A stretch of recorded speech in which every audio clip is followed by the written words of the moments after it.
تو خلافت نام ہے اللہ کی حاکمیت کے تحت مسلمانوں کی حکومت کا.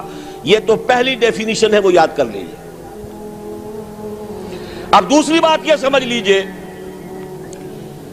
کہ ایک زمانے میں حکومت بڑی سادہ ہوتی تھی، کوئی لمبے چوڑے ادارے نہیں ہوتے تھے. یہ عدلیہ ہے اور یہ مقننہ ہے اور یہ انتظامیہ ہے اور یہ فلاں ہے اور یہ فلاں ہے اور یہ پارلیمنٹ ہے اور یہ کانگریس ہے. یہ چیزیں تو نہیں تھی نا.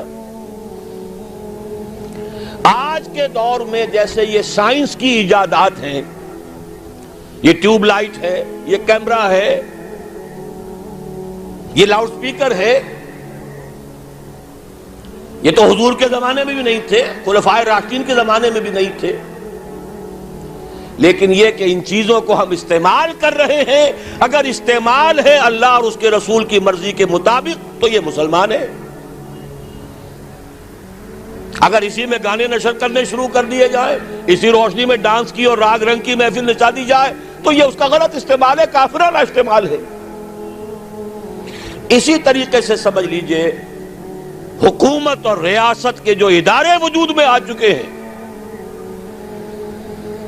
ان اداروں میں سے جو شے اسلام کے خلاف نہ ہو وہ لے کر صرف 3 چیزیں شامل کر دی جائیں تو خلافت بن جائے گی.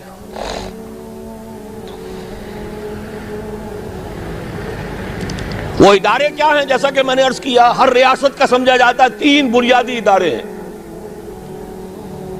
مقننہ قانون ساز ادارہ ہے، اسے آپ پارلیمنٹ کہہ رہے ہیں، اسے مجلس ملی کہہ لیں، اسے کانگریس کہہ لیں، جو چاہے کہہ لیں.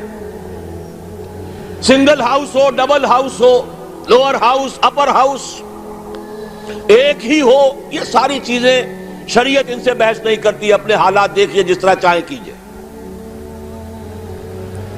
پارلیمنٹری ہو، پریزیڈنشل ہو، شریعت نے کسی کو پابند نہیں کیا. اپنے حالات دیکھو، جس طرح چاہو اختیار کر لو. یونٹری ہو، فیڈرل ہو، کانفیڈرل ہو. کنفیڈریشن کا نعرہ بھی تو اب دوبارہ لگ گیا ہے نا، ممتاز بھٹو صاحب نے لگا دیا ہے. اس سے پہلے فیڈریشن بے نظیر سندھ کے اندر سب سے بڑی فیڈریشن کی طرف سے دفاع کرنے والی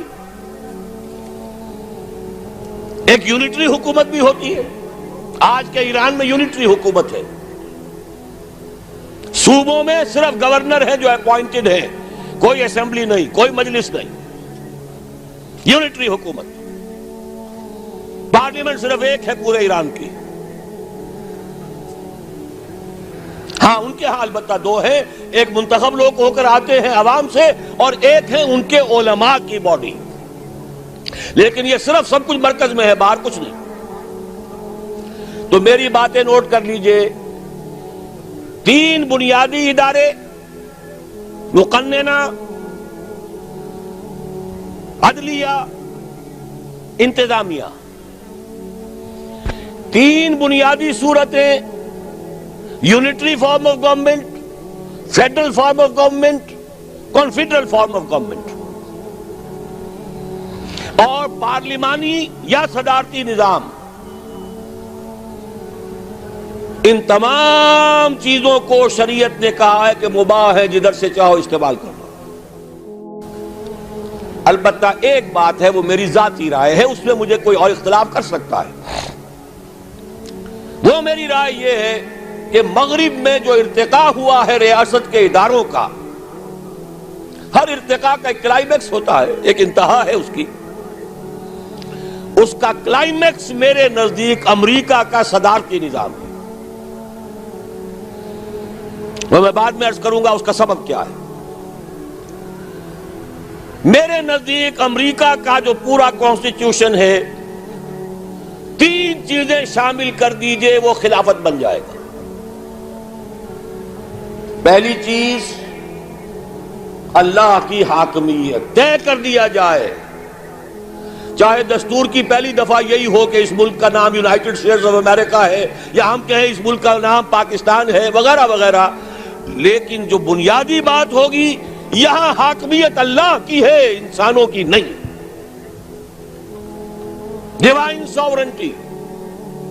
سروری زیبا فقط اس ذات بے ہمتا کو ہے، حکمراں ہے ایک وہی، باقی بتان آزری۔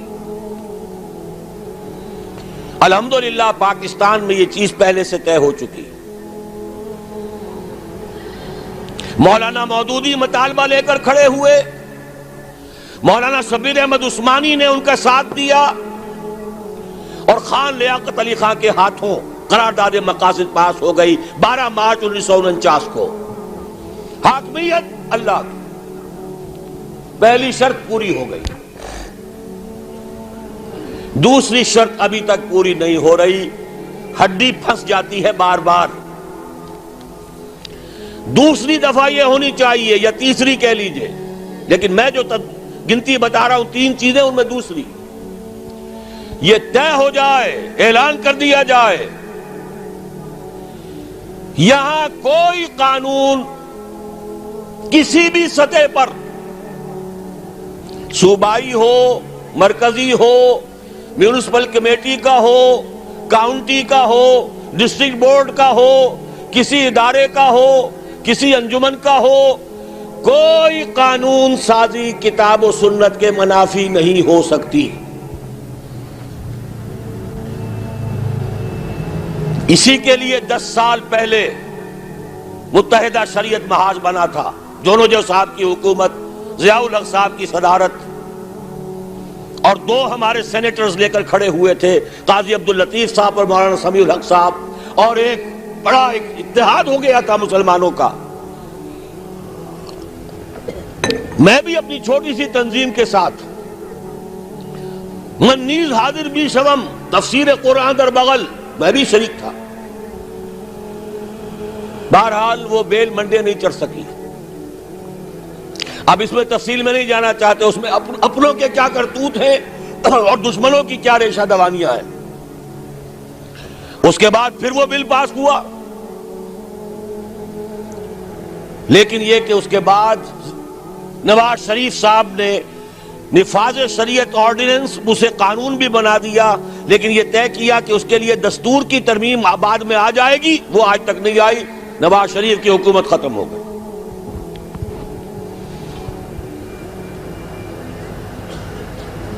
دوسری شرط، کسی بھی سطح پر کوئی قانون سازی کتاب و سنت کے منافی نہیں ہو سکتی۔